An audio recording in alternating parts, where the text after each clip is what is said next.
Project Time Management by Team We Have a Dream. Time is the most valuable resource in a project and cannot be wasted. A project that does not use proper time management techniques is sure to fail. Scheduling is usually the best way to manage project time management. Every activity that is identified should have a time constraint. The activities of the project are estimated and the durations are calculated based on the amount of resources that are needed for each activity. Each of these activities are essential to the success of the project overall.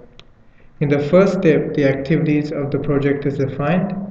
This is followed by sorting the activities in order that is most efficient. The resources for each of these activities is estimated. This is then followed by the estimation of how long each of these activities will take. Once all these steps are finished, a schedule is developed to track the progress of the project. Control methods are utilized to control time of the constraints of the project. A project scope statement is made to detail the project deliverables and describe the major objectives.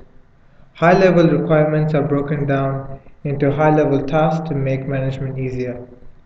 Tasks are broken down into activities, and a work breakdown structure is used to help organize and define the total scope of the project.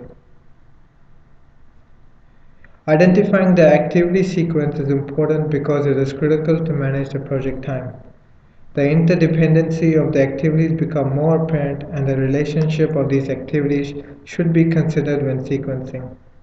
Activities that are sequenced should be based on the order of execution.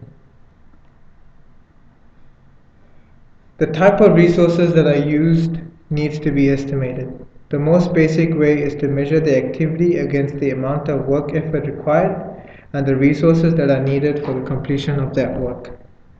The activity duration is dependent on the project and is measured in days, months, etc. The work effort is, however, usually measured in hours, and the human units is the amount of people that are required for the activity. The availability of resources must be considered to get a better estimate for the activity duration.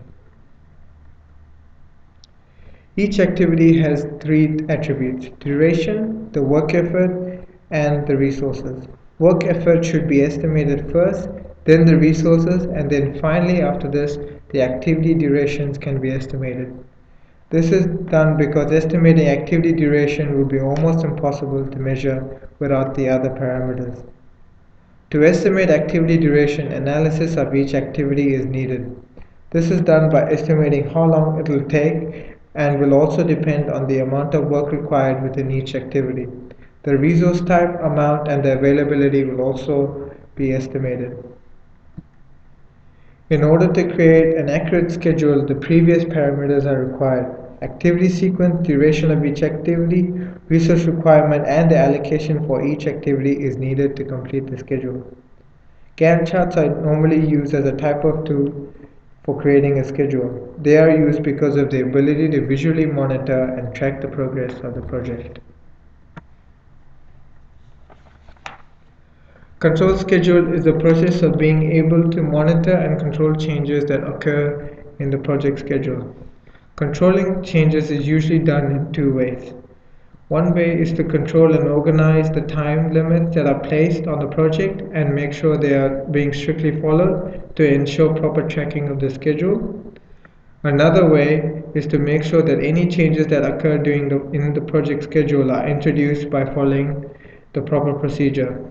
Following these steps will ensure that project time management will be made easy. Thanks for watching.